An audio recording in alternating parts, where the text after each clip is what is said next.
एक research experiment के दौरान एक शार्क फिश को एक बड़े से एक्वेरियम में डाला गया और उसके बाद कुछ छोटी मछलियों को भी उस टैंक में रिलीज किया गया। एज एक्सपेक्टेड, शार्क ने उस टैंक की सारी छोटी मछलियों को एक बार में ही खा लिया। अब उस टैंक के बीचों बीच एक strong transparent fibre glass divider डाला गया। उसके एक तरफ थे शार्क एंड दूसरी तरफ थी छोटी मछलियां जिन्हें रिलीज किया गया।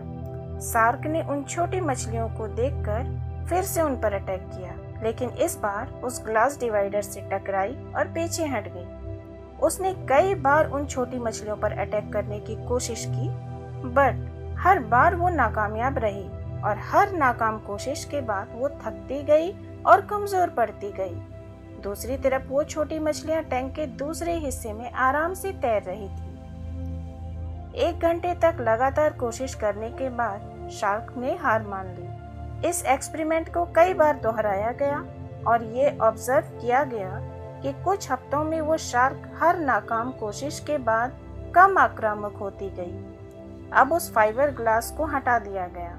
शॉकिंगली, उसके बाद भी शार्क ने उन मछलियों पर अटैक नहीं किया।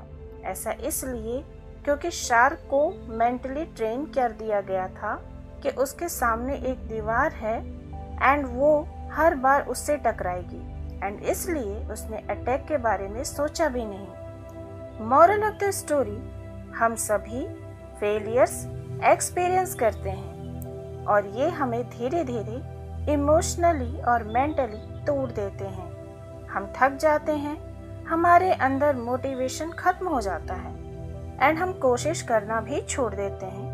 उस शार्क की तरह हम भी यही सोचते हैं कि हमारे सामने एक बैरियर है और हम उसे कभी पार नहीं कर पाएंगे। बट इन रियलिटी हमारे ड्रीम्स और हमारे बीच कोई बैरियर नहीं है। ये सिर्फ हमारा दिमाग है, हमारी सोच है जिसे आगे बैरियर्स एंड ऑब्स्टिकल्स दिखते हैं। पास्ट फेलियर्स हमारे अंदर एक मेंटल ब्लॉक बना देते हैं। अगर आप कुछ नया ट्राई भी करें या करना चाहें तो पास्ट फेलियर्स की वजह से आप डिक्रीज्ड फील करते हैं। हम अपनी लाइफ को बेटर करने के लिए, अपने गोल्स को अचीव करने के लिए मेहनत करते हैं, बट कई बार काफ़ी ऑब्स्टिकल्स एंड प्रॉब्लम्स फेस करनी पड़ती है। स्टेफन प्रेसफील्ड ने अपनी बुक वॉर ऑफ आर्ट में ये एक्सप्लेन किया है कि कुछ भी इम्पोर्टेंट अचीव करने के दौरान बाधाएं अक्सर एक संकेत हैं कि आप सही रास्ते पर चल रहे हैं। अगर आप सतर्क नहीं रहे तो ये आपको हार मानने पर मजबूर कर देंगी, लेकिन अगर आपकी रूह ने ठान लिया है कि उसे जीत हासिल करनी है तो कोशिश करते रहिए, आप अपनी मंजिल तक जरूर पहुंचेंगे।